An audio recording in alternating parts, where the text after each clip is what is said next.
We're just moving position now. This is the moment detectives arrested one of Britain's most prolific serial killers. He's kicked off. He's kicked off. They're in round the corner. He's kicked off. But this story started 20 years earlier on a game show watched by millions across the country.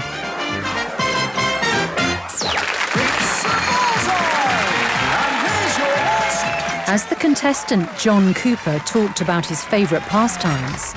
You've got an unusual hobby, John, haven't you? Oh, yes, the scuba diving. The scuba diving. No one could know that this charming Welshman was a double murderer, and that just weeks after this appearance, he would kill twice more.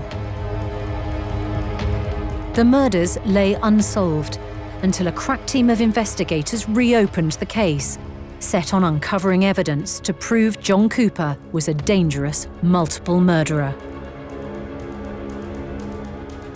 I needed to know John William Cooper better than he knew himself. Had we been on Mastermind, then that would have been our specialist subject. But detectives found they faced a game-playing psychopath determined to outwit them, and a bitter battle began.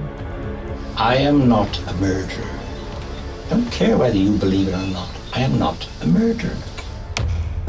Now I've been given exclusive access to hundreds of hours of behind-the-scenes police footage. The net has been slowly closing in around you. You're making things try to fit to John Cooper. It reveals for the first time the remarkable gamble police took in this high-stakes game of cat and mouse. Because it all lies. I'm fed up being called a liar. I'm trying to help you people. Is he playing a psychological game with you? It is bizarre behaviour. Sort of smug arrogance that he thought he'd got away with murder. One room, one suspect. Could police nail their man before time ran out? There's a chance that he would offend again, and if he offends again, he would kill again.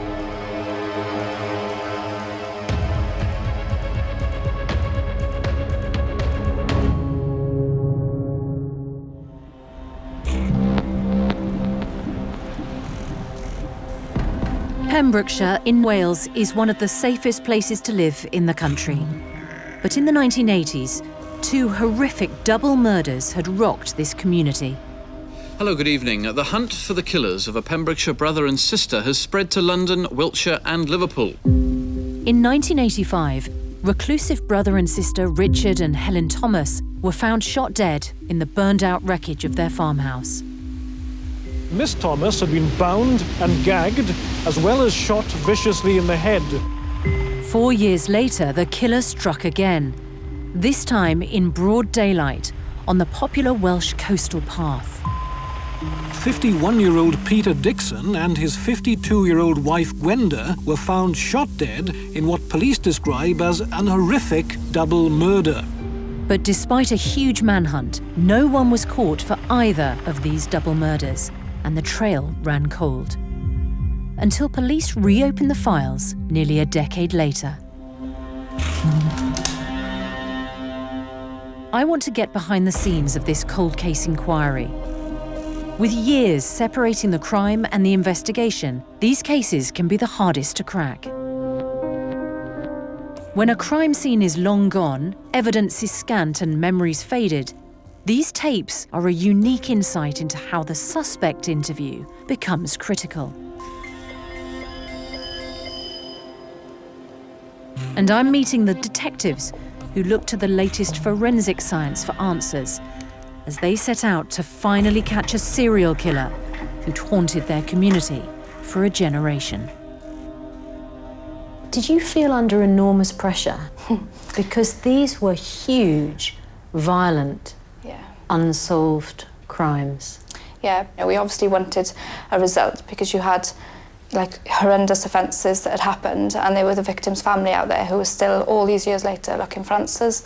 So you have that feeling of burden that you want to get justice for those families. After the alarm was raised, the police had found first the couple's belongings still inside their tent near the coastal path. Peter Dixon and his wife Gwenda haven't been seen since Thursday.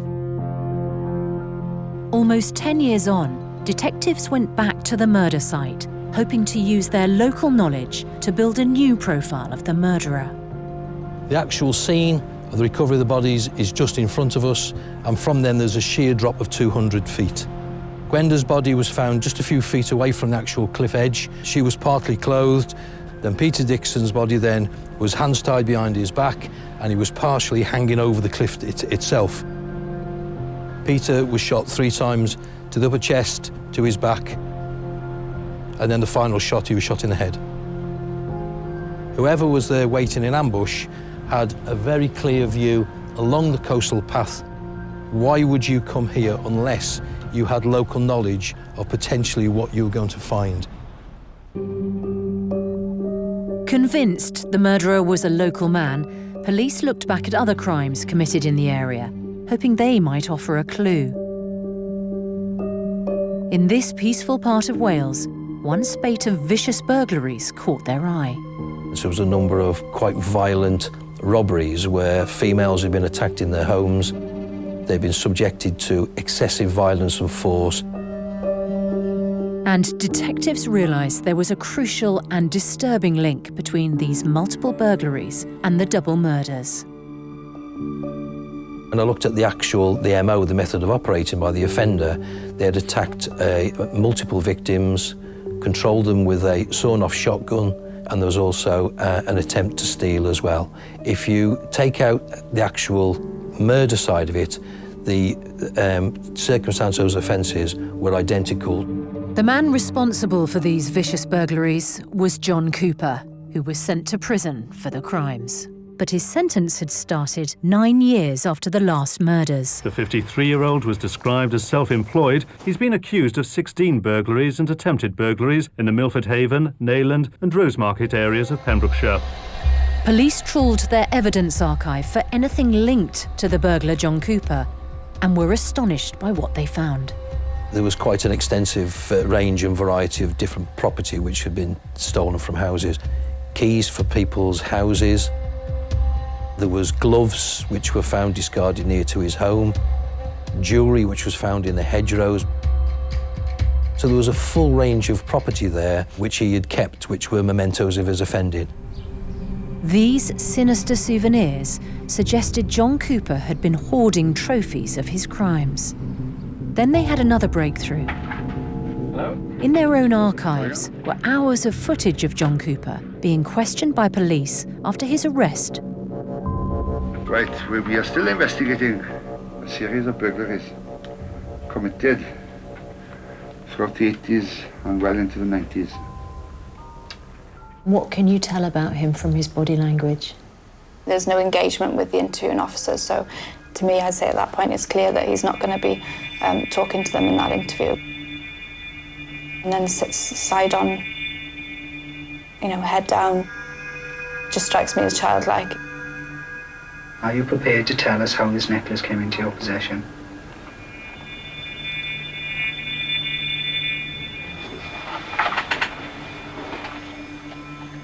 Here was a chance to find out more about the violent burglar who might also be a serial killer. Now, these items have been recovered in your bedroom.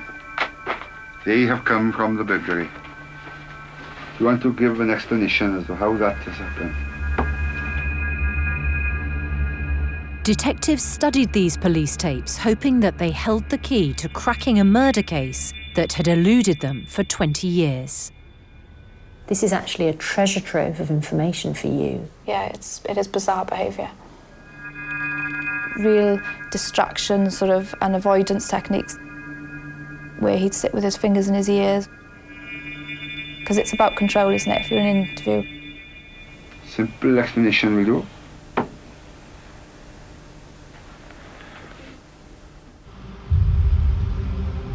Detectives then discovered that while John Cooper had been burgling, he'd been a local farm labourer, living in the neighbourhood with his wife and children. John William Cooper was somebody that I felt had two personas. He presented to some as this family man, fiercely loyal. However, there was clearly this real sinister man. This is somebody who was going through the fields at night, cutting fences. He was lying in wait, surveilling the houses before going in. One particular offence, he threw a television at the head of one of them, kicked the victims, tied them up and continually started to go back to them and hit them with the butt of the gun. And to me, it was as if the person was actually enjoying what they were doing. Detectives believed Cooper's violent crimes and his controlling behaviour in custody could match the profile of the murderer, but they needed more proof. In the cold case files, they found a wanted poster of a man who had used one of the victims' cash point cards just hours after they were murdered. I can particularly remember the artist's impression poster being in the bus shelter of the village, which I grew up in. There would have been discussions with my friends then around, oh, my Lord, there's somebody living around here who's done these offences. Police now needed to know if the mystery man could possibly be John Cooper.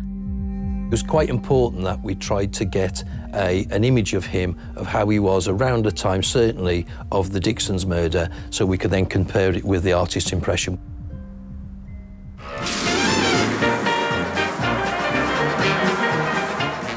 The detectives had an extraordinary find.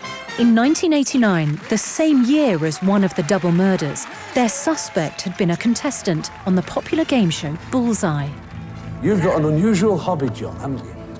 Oh, yes, the scuba diving. The scuba diving. And apparently it's the place to do it down there, isn't it? Oh, we've got the coastline. Because is it the mountains are sort of inverted and you've got all these... Well, we've got the deep water where you can sort of swim over mountains and all sorts of things. We hope you all have a good night with us. Give them a round of applause. Just 3 weeks after this episode was filmed, Peter and Gwenda Dixon were shot dead on the coastal path. You've got £220. What are you going to do? You'd like to gamble. There it is. We managed to then freeze John Cooper in exactly the same position as the artist's impression, and for me, it was like a tracing. The way he was standing, his build, the hair, the scraggly hair, the sort of shoulder length, the unkempt look and moustache. A senior investigating officer or advisor, I showed it to him, and his response to me was, "Fucking hell, Wilkie, it's him."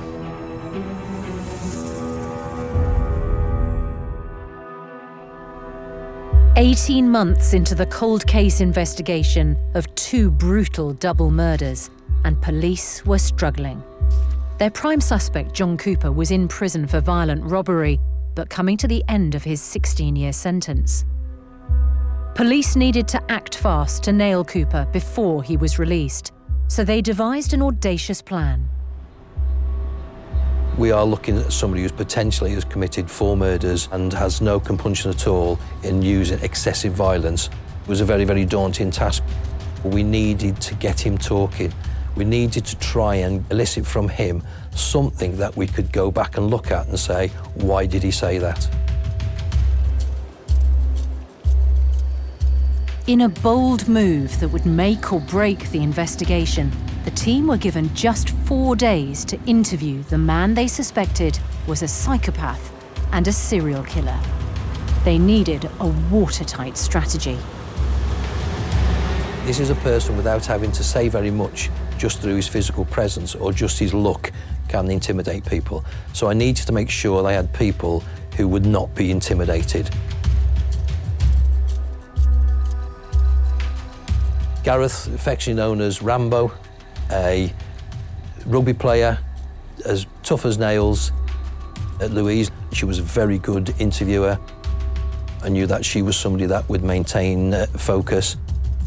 Cooper had refused to speak when questioned before, so detectives studied the police tapes they'd found, trying to find the key to make him talk. I needed to know John William Cooper better than he knew himself. If we'd been our mastermind, then that would have been our specialist subject. Police also re-examined the burglaries that Cooper had committed, trying to find anything in common between them and the unsolved murders. 2 of those they interviewed were John and Marie, who lived less than a mile from Cooper. And which houses here had he already targeted? 2 down the lane,